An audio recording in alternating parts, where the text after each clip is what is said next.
Καλησπέρα, καλής αυγής, καλές αυγές κοιμάστε.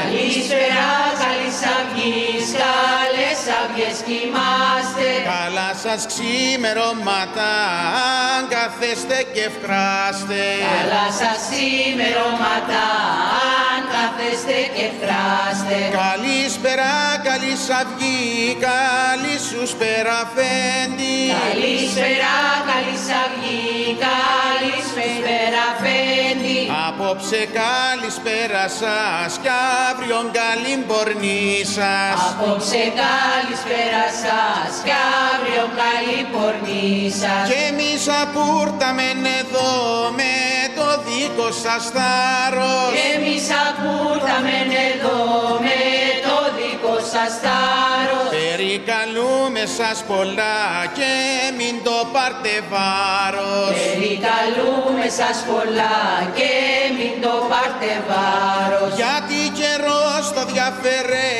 κι η νύχτα το διαφέρει. Γιατί καιρός το διαφέρει κι η νύχτα το διαφέρει. Κουρτάμεν και στα φέντη μας του πολυχρονεμένου. Κουρτάμεν και στα φέντη μας του πολυχρονεμένου. Που έχει τα σπίτια τρυπατά κι αυλές με τα σιτεύκια. Που έχει τα σπίτια τρυπατά κι αυλές με τα σιτεύκια. Κι η τύχη τους με το ψηφίν κι οι πόρτες με τον τούρνο.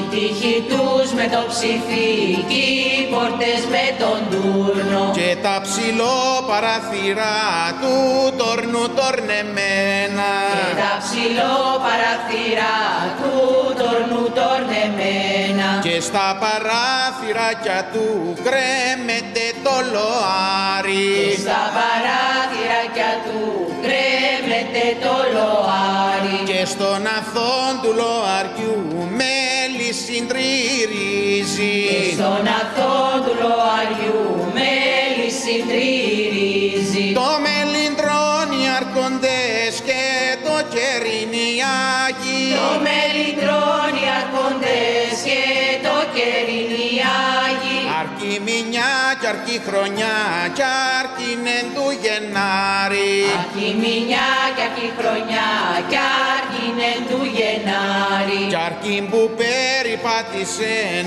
ο Κύριος στον κόσμο. Κι αρκεί που περιπάτησεν ο Κύριος στον κόσμο. Με χερουβί, με σεραφείμ, με 12 αποστόλους. Με χερουβί, με σεραφεί, με 12 αποστόλους. Και βγήκε και χαιρέτησεν όλους τους ευγολάτας. Και βγήκε και χαιρέτησεν όλους τους ευγολάτας. Τον πρώτον που χαιρέτησεν ήταν Άγιος Βασίλης. Τον πρώτον που χαιρέτησεν ήταν Άγιος Βασίλης. Κι από μακριά το χαιρετά κι από κοντά το λέει. Κι από μακριά το χαιρετά κι από κοντά το λέει. Άμε να ζεις κυρ Βασιλεύ, καλό ζευγάριν το έχει. Άμε να ζεις κυρ Βασιλεύ, καλό ζευγάριν το έχει. Καλόν το λες αφέντη μας, καλόν και ευλογημένο. Καλόν το λες αφέντη μας, καλόν και ευλογημένο. Που με το βλόησεν ο Θεός κι είναι χαριτωμένο. Με το βλόησεν